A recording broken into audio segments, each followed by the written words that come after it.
এইকেইদিন continue accident বহুত বেছি বেয়া লাগি আছে গাইজ এই আই থিংক পৰহি 3জনী ছোৱালী ঢুকালে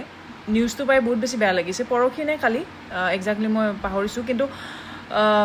নিউজ চলি আছে নাম ফেচবুকতো পাই আছোঁ ইনষ্টাতো পাই আছোঁ বহুত বেছি বেয়া লাগিছে 3জনী ছোৱালী ঢুকাইছে ঠিক আছে সিহঁতে আই থিংক কিবা ষ্টেণ্ড আপ কমেডি চাব গৈছিলে নেকি কিবা তেনেকুৱা বুলি শুনিছোঁ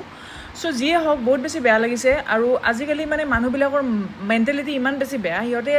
ছোৱালী 3জনী ঢুকাইছে মাক বাপেকে চিঞৰি চিঞৰি কান্দি আছে আকৌ সিহঁতৰ সেই ভিডিঅ'বিলাকৰ তলত গৈ কিছুমানে আকৌ বেয়াকৈ কমেণ্ট কৰি আছে যে মদ খাই কিনে ৰাতি 3টালৈকে ঘূৰি থাকিলেতো মৰিবই বোলে এতিয়া কান্দি কি লাভ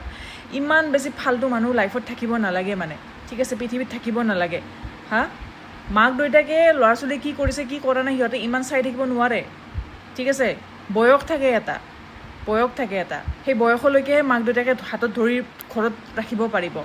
চ' কমেণ্ট দিয়াৰ লগতে ভাবিব আপোনাৰ ল'ৰা বা ছোৱালীটোৰ লগত যদি তেনেকুৱা হয়